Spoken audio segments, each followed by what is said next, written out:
I need to tell you about a root cellar that sat beneath a barn in Holmes County, Ohio. Because what happened there in the winter of 2021 changed how an entire township understood the word speed. The cellar was dug in 1949. The walls were limestone block, laid by hand, mortared with sand from Killbuck Creek. The temperature inside held steady at 42 degrees Fahrenheit year-round, winter or summer, regardless of what the world above did. Jacob Fisher built it the year he turned 21, the year everyone told him he was wasting his time. They called him the slowest farmer in Holmes County. Not because he moved slowly, though at 51, his gait had the deliberate pace of a man who had walked behind a plow for 30 years. They called him slow because he refused every shortcut the modern world offered. While his neighbors installed walk-in coolers powered by diesel generators, Jacob dug deeper into clay. While they bought refrigerated trucks to haul produce to Columbus, he filled glass jars. He stored them on shelves his grandfather had built. While they signed contracts with Walmart distribution centers, he sold at the Berlin Farmers Market on Saturday mornings. Cash only. No card reader, no app, no website. The root cellar held 473 quart jars the winter I'm telling you about. Green beans, tomatoes, pickled beets, sauerkraut, applesauce, peaches in syrup, pears, pickles, relish, corn. Each jar sealed with a 2-piece lid, processed in a water bath canner on a propane stove, cooled on a wooden rack, wiped clean, labeled with a grease pencil, and carried down 16 stone steps into the dark. The work took Jacob and his wife Sarah from July through October. Every year. For 72 years. Let me stop here and tell you about the theology of enough. Because without understanding this, the rest of what happened makes no sense. The Amish do not call it a theology. They call it Gelassenheit, which does not translate cleanly into English. The closest approximation is yielding, or submission, or the surrender of the individual will to the collective wisdom of the Gemai and the will of God. But even that does not capture it fully. Gelassenheit is the reason an Amish farmer does not buy more land than his sons can work. It is the reason he does not borrow money to expand. It is the reason he does not install electricity even when the grid runs past his fence line. It is not about rejecting progress. It is about rejecting the lie that more is always better, that faster is always smarter, that new is always superior to what has already proven itself over generations. Jacob Fisher practiced Gelassenheit in a way that made even other Amish farmers uneasy. He grew 12 acres of vegetables, not 13, not 15, 12. He calculated that 12 acres, worked by hand and horse, produced exactly enough to feed his family, supply the root cellar, sell at market, and tithe to the Gemai Fund. 12 acres could be managed without hired labor.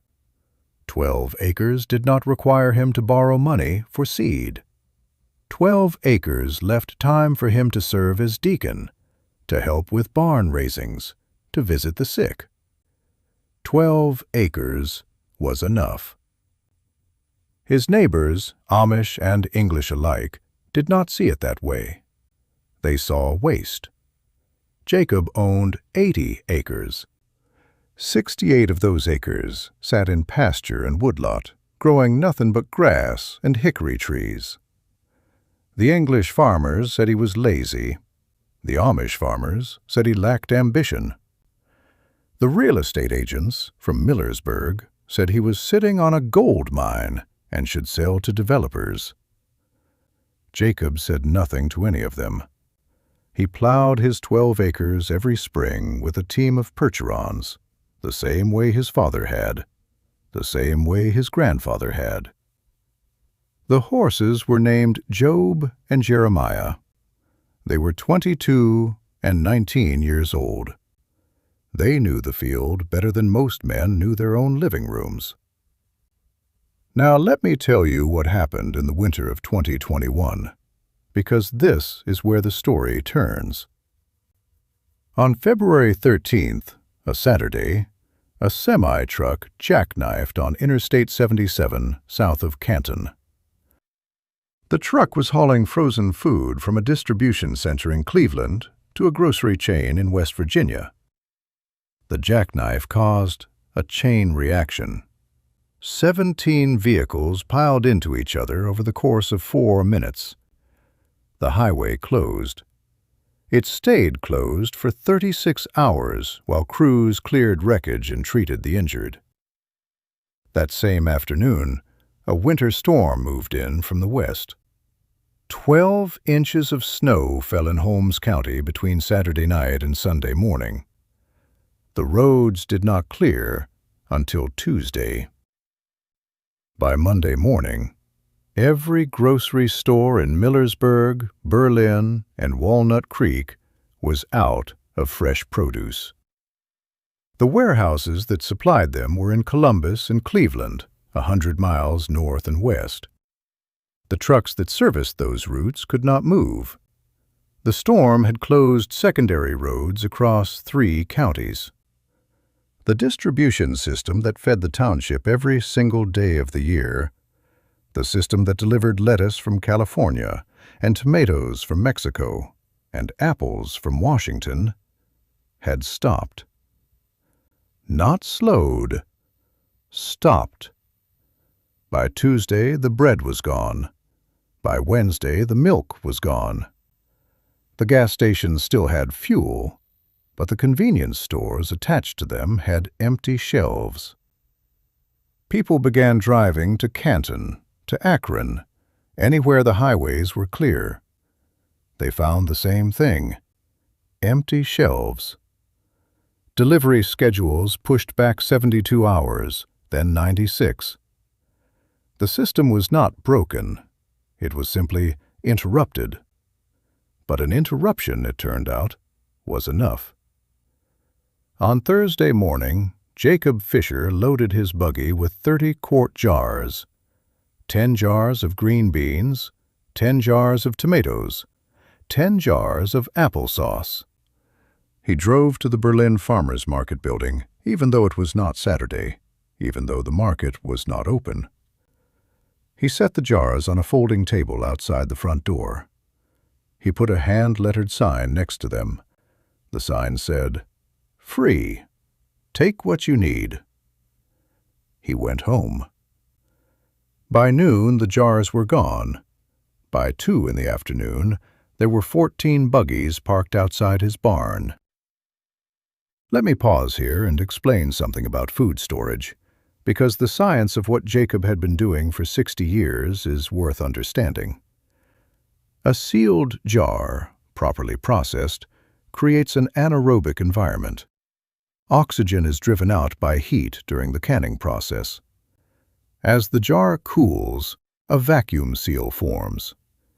Bacteria that cause spoilage require oxygen. Without it, they cannot grow. The food inside the jar remains stable for years, sometimes decades, without refrigeration, without electricity, without any input other than the initial heat used to process it. The energy cost of preserving 1-quart jar of green beans is approximately 200 BTUs, the amount of heat produced by a propane burner running for 6 minutes. The energy cost of keeping that same jar in a refrigerator for 1 year is approximately 80,000 BTUs. The root cellar used 0. Jacob Fisher understood this, not because he had studied thermodynamics, but because his grandmother had taught him to can when he was 9 years old, and her grandmother had taught her, and the knowledge had passed down unbroken for 200 years. He understood it the way a man understands how to breathe. It was not a skill, it was a fact of life. The people who came to his barn that Thursday were not all Amish. Some were English neighbors who had watched Jacob's old-fashioned ways with a mixture of pity and condescension for decades. Some were young families who had moved to Holmes County for the rural charm, but had never grown a tomato in their lives. Some were elderly people on fixed incomes who could not afford to drive to Akron to fight over the last bag of frozen peas. They came because someone had told someone who had told someone that Jacob Fisher had food, and he was giving it away. He did not give it all away. He gave away what he calculated the GMA needed to get through the next 4 days, which was his best guess for how long it would take the supply chain to restart.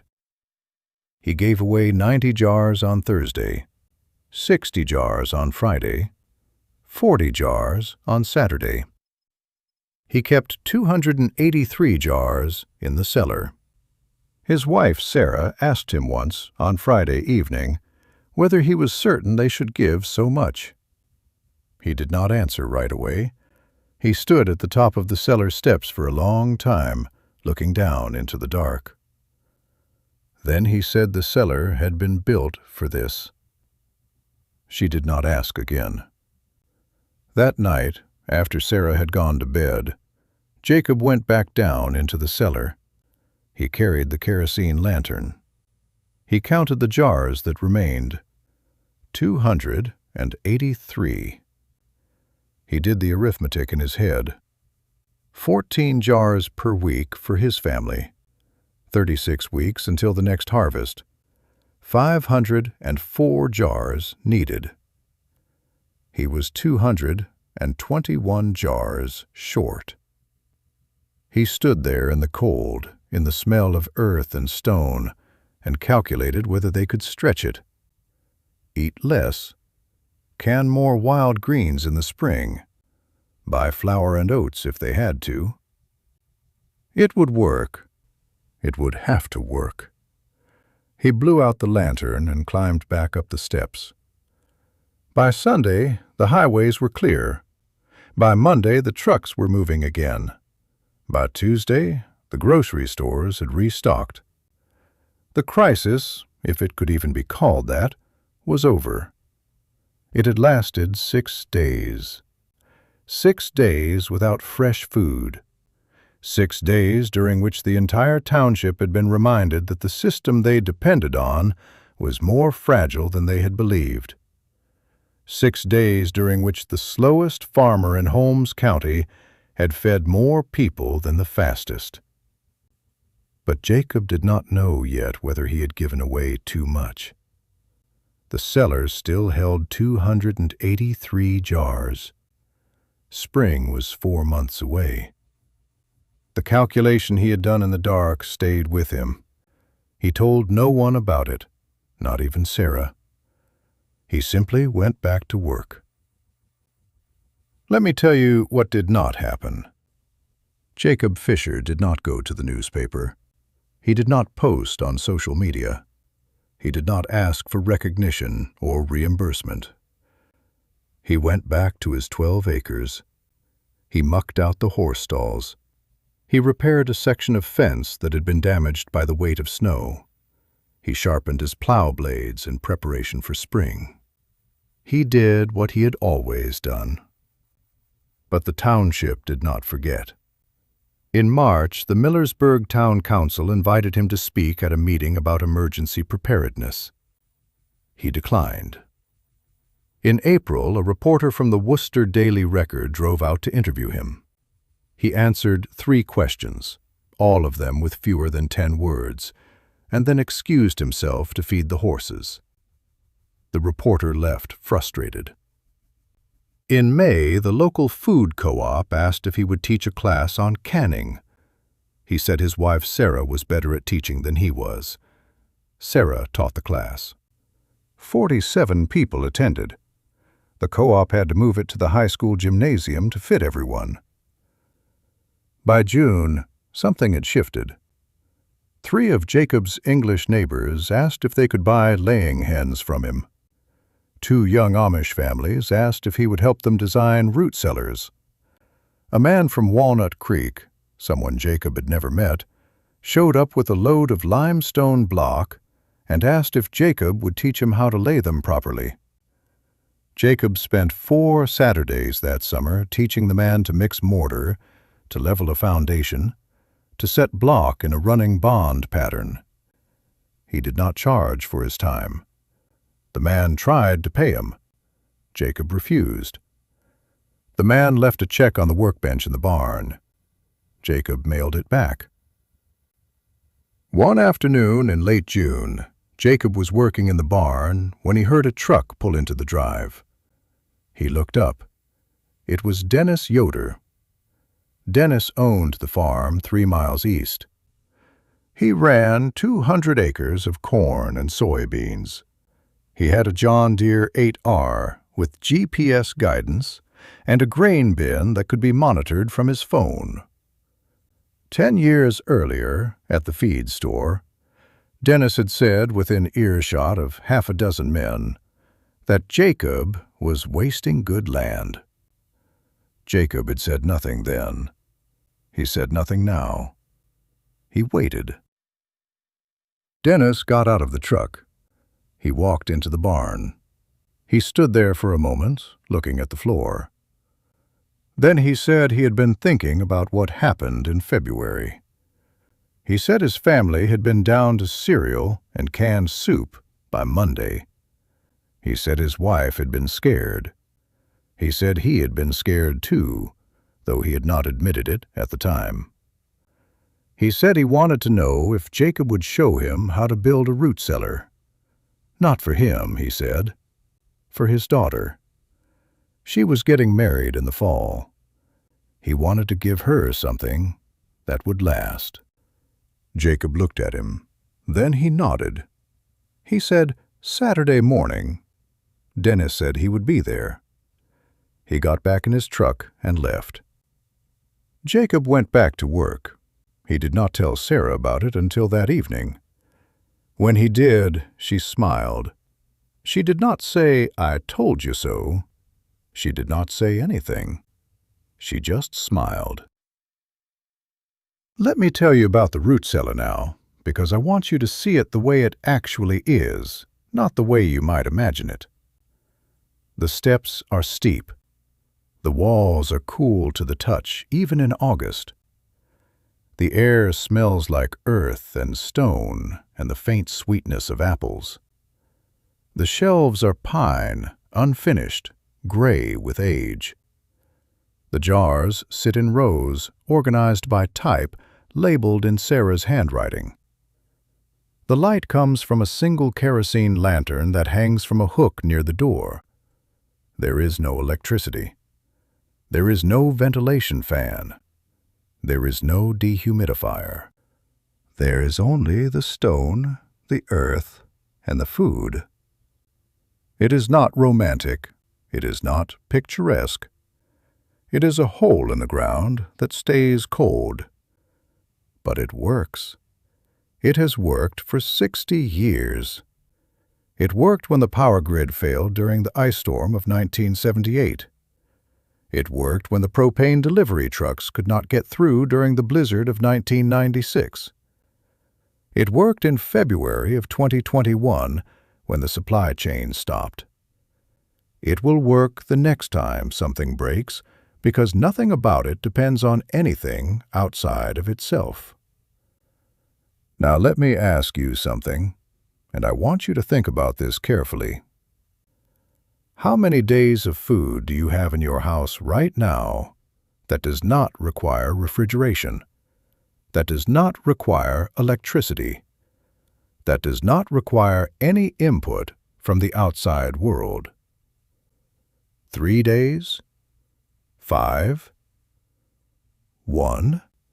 The average American household, according to the Department of Agriculture, has enough food on hand to last 72 hours. After that, they depend entirely on the supply chain. The supply chain depends on trucks. The trucks depend on fuel. The fuel depends on refineries. The refineries depend on pipelines. The pipelines depend on electricity. The electricity depends on the grid. The grid depends on natural gas and coal and nuclear plants and 1,000 miles of transmission lines. Any one of those links can break. When it does, the food stops. Jacob Fisher's root cellar depends on stone and gravity. That is all. Stone does not break. Gravity does not fail. The food stays cold. The jars stay sealed. The system continues. Let me tell you what happened in the fall of 2021, because this is where the story completes itself. Jacob planted his 12 acres the same as always. He harvested in July and August and September. He and Sarah canned 496 jars, 23 more than the previous year. They did not expand production. They did not buy additional equipment. They simply had a better yield on the tomatoes, and Sarah had found a new source for peaches. The jars went into the cellar. The cellar stayed at 42 degrees. The system continued. When the last jar was carried down in October, Jacob stood at the bottom of the steps and counted. 496. He added that to the 283 that remained from the previous year. 779 jars. More than enough. The calculation he had carried in his head since February was finally resolved. He had given away what the G-May needed. His family would not go hungry. The cellar had been built for exactly this. He climbed back up the steps and closed the door. But something else happened that fall. 11 families in Holmes County built root cellars.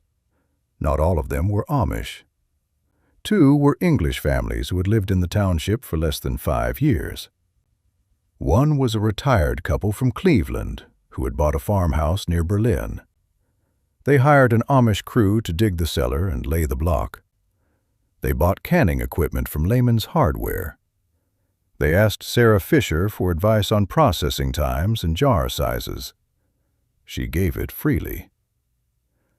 Dennis Yoder and his daughter built one together. It took them 6 weekends. When they finished, Dennis brought Jacob a jar of pickles his daughter had canned. Jacob accepted it. He set it on the shelf in his own cellar, next to the jars Sarah had put up. It sat there for 2 years before they opened it. When they did, the pickles were still good.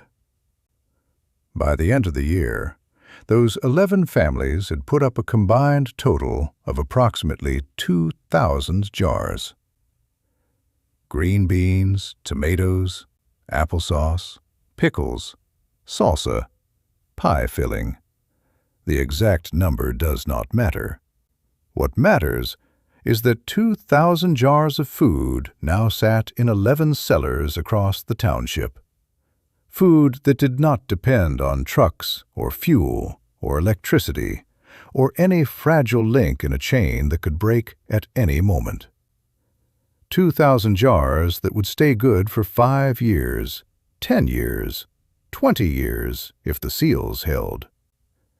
2,000 jars that represented a quiet, unspoken declaration of independence from a system that had proven itself unreliable. Jacob Fisher did not take credit for this. He did not see it as a movement or a trend or a vindication of his way of life.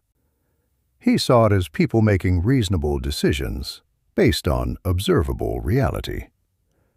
The supply chain had stopped. The root cellars had not. That was all. Let me tell you about the cost, because this is important.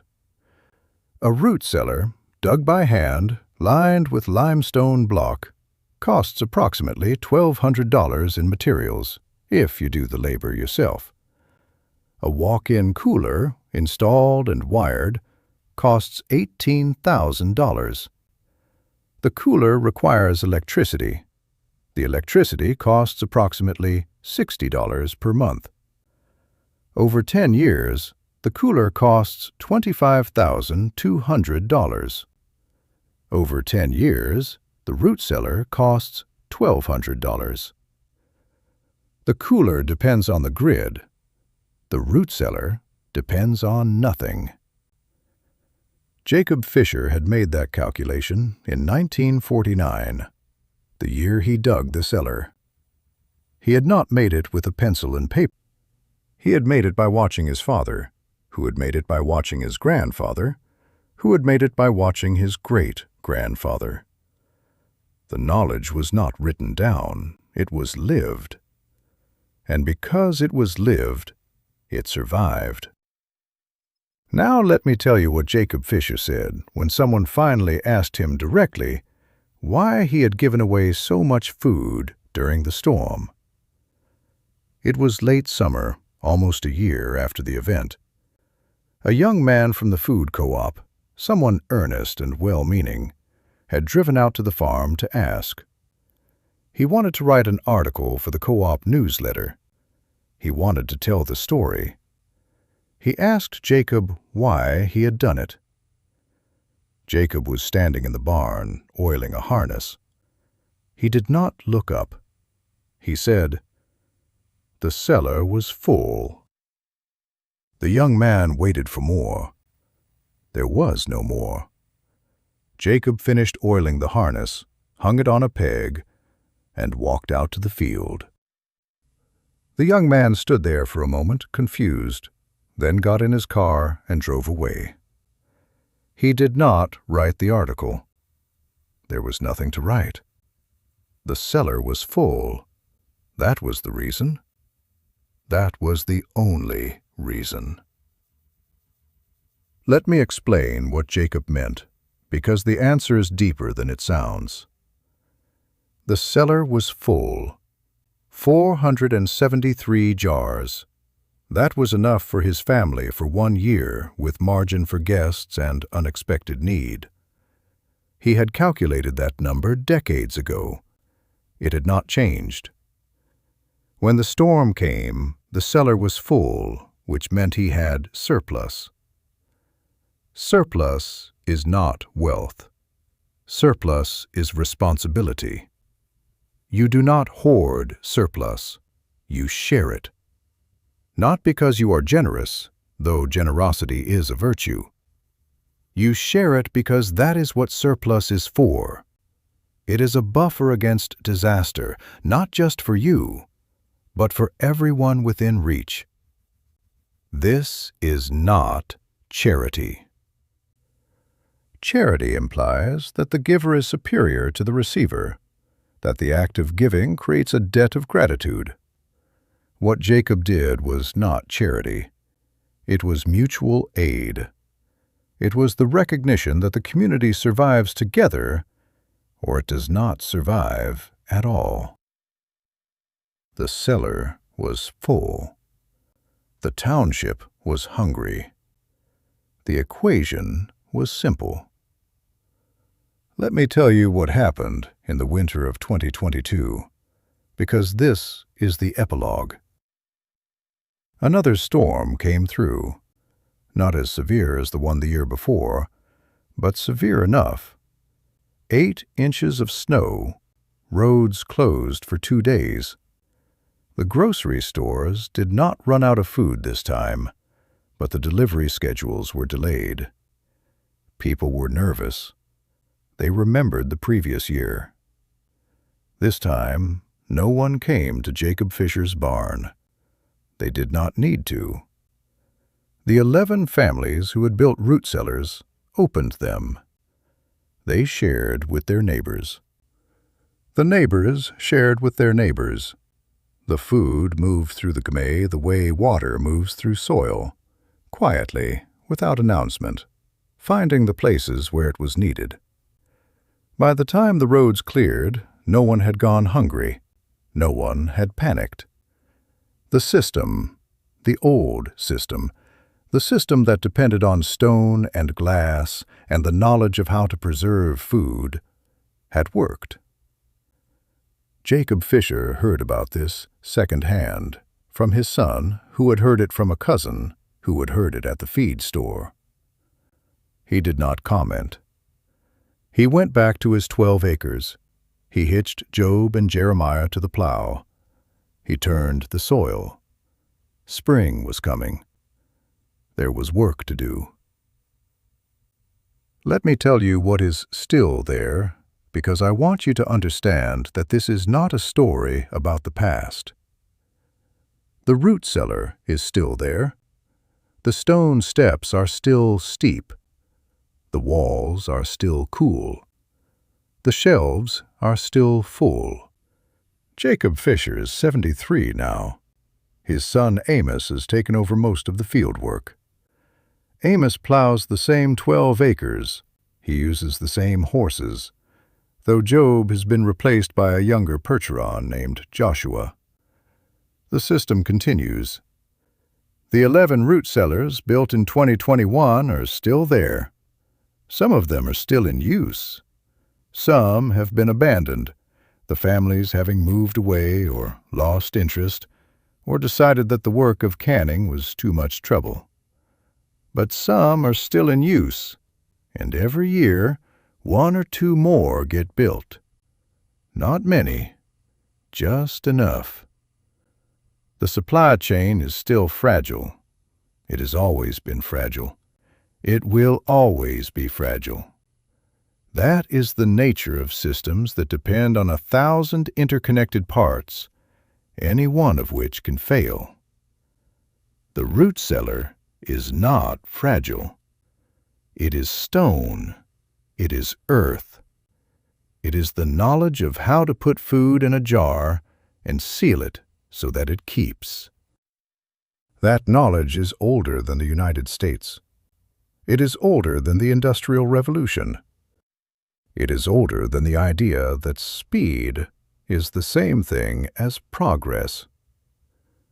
Jacob Fisher never said any of this out loud. He did not need to. The cellar said it for him. The jars said it for him. The fact that when everything else stopped, his system kept going, that said it for him. Sometimes the most radical thing a man can do is refuse to hurry.